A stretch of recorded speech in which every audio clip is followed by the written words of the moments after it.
Hi friends, this is Venkatesh Devasani. ఈరోజు మనం discuss చేయబోతున్నటువంటి important current అఫైర్స్లో భాగంగా ముందుగా ఒక టాపిక్ చూద్దామండి. ప్రపంచంలోనే తొలి ఏఐ దౌత్యవేత్త. ఏఐ అంటే ఆర్టిఫిషియల్ ఇంటెలిజెన్స్కు సంబంధించినటువంటి దౌత్యవేత్తని ఇటీవల కాలంలో ఒక దేశం వారు నియమించడం జరిగింది. కాబట్టి ఇవి ఎగ్జామ్ పాయింట్ ఆఫ్ వ్యూలో చాలా ఇంపార్టెంట్ అండి. ముందుగా టాపిక్ను చదువుకున్న తర్వాత అందులో నుంచి ప్రశ్నలు ఏ విధంగా వస్తాయో డిస్కస్ చేద్దాం.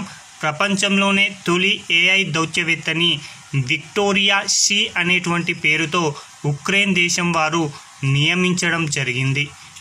ఉక్రెయిన్ విదేశీ వ్యవహారాల మంత్రిత్వ శాఖ తరపున డిజిటల్ ప్రతినిధిగా దీనిని అయితే పరిచయం చేయడం జరిగింది.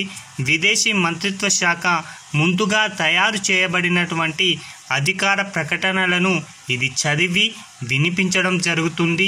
దీనిని రూపొందించిన సంస్థ వచ్చేసి ఉక్రెయిన్ దేశానికి చెందినటువంటి గేమ్ చేంజర్స్ బృందం దీనిని రూపొందించడం జరిగింది. కాబట్టి ఇక్కడ నుంచి ఏ అంశాలను గుర్తుపెట్టుకోవాలి అనేది మనకి చాలా ఇంపార్టెంట్ అండి. ప్రపంచంలోనే తొలి ఏఐ దౌత్యవేత్త పేరు వచ్చేసి విక్టోరియా షీ. దీనిని రూపొందించిన దేశం వచ్చేసి ఉక్రెయిన్ దేశం అని గుర్తుంచుకోండి. దీనిని రూపొందించినటువంటి వారు ఎవరు అంటే గేమ్ చేంజర్స్ బృందం అని గుర్తుంచుకుంటే సరిపోతుంది. ఇక్కడ ప్రశ్న ఏ విధంగా అడుగుతారంటే, ఇటీవల కాలంలో ప్రపంచంలోనే తొలి ఏఐ దౌత్యవేత్తని ఏ దేశం వారు నియమించుకున్నారు అని అడుగుతాడు. కాబట్టి ఉక్రెయిన్ అని గుర్తుంచుకోండి. లేదా ప్రపంచంలోనే తొలి ఏఐ దౌత్యవేత్త పేరు ఏది అని అడగడానికి అవకాశం ఉంది. కాబట్టి ఏ పేరండి? విక్టోరియా షీ అని గుర్తుంచుకుంటే సరిపోతుంది. మరొక అంశం అండి, సౌర విద్యుత్ ఉత్పత్తికి సంబంధించి ఒక నివేదికను ఇటీవల కాలంలో విడుదల చేయడం జరిగింది. ఆ నివేదికను ఎవరు విడుదల చేశారు అంటే గ్లోబల్ ఎనర్జీ థింక్ ట్యాంక్ ఎంబెర్ అనేటువంటి నివేదికని ఇటీవల కాలంలో విడుదల చేయడం జరిగింది. దీని ప్రకారం 2023 సంవత్సరంలో సౌర విద్యుత్ ఉత్పత్తిలో మన భారతదేశం యొక్క స్థానం అనేది మెరుగుపడడం జరిగింది. 2023 సంవత్సరంలో సౌర విద్యుత్ ఉత్పత్తిలో భారతదేశం ప్రపంచంలోనే 3వ స్థానంలో నిలవడం జరిగింది. చాలా ఇంపార్టెంట్ అండి. సౌర విద్యుత్ ఉత్పత్తిలో భారత్ ఎన్నవ స్థానంలో నిలిచింది అంటాడు. కాబట్టి 3వ స్థానం అని గుర్తుంచుకుంటే సరిపోతుంది.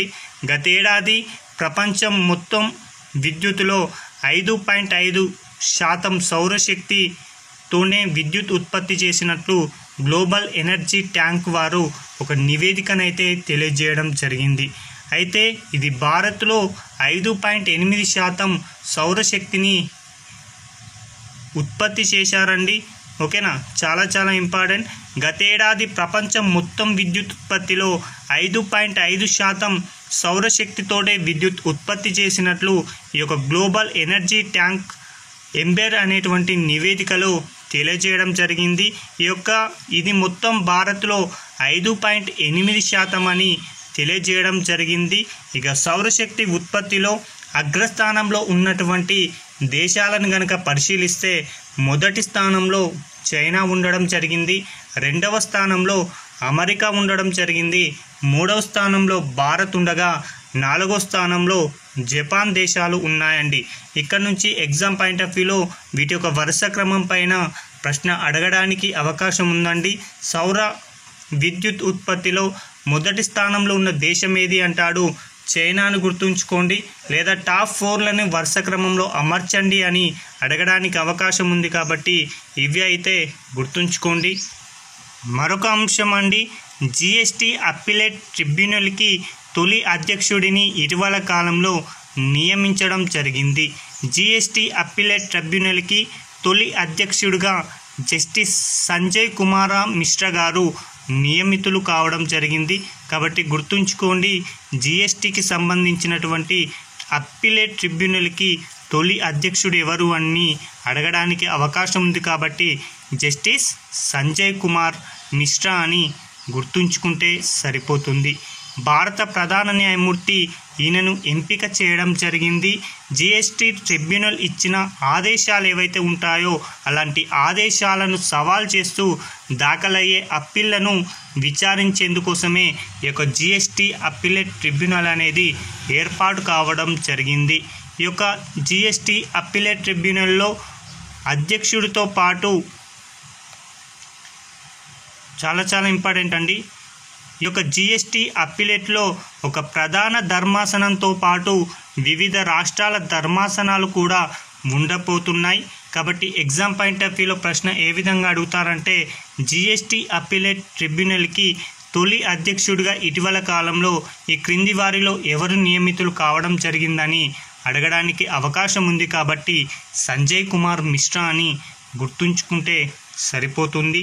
ఇక మరొక అంశం అండి, థామస్ మరియు ఉబర్ ఛాంపియన్షిప్ 2024 అనేది ఈ రెండింటిని కూడా ఒకే దేశం గెలుచుకోవడం జరిగింది. రన్నరప్గా కూడా ఒకే దేశం నిలవడం కూడా జరిగింది. కాబట్టి ఈ యొక్క థామస్ మరియు ఉబర్ ఛాంపియన్షిప్ అనేది ముందుగా ఏ క్రీడతో సంబంధం ఉందో మనకు తెలియాలి. ఈ రెండు క్రీడలు కూడా బ్యాడ్మింటన్కు సంబంధించినవండి.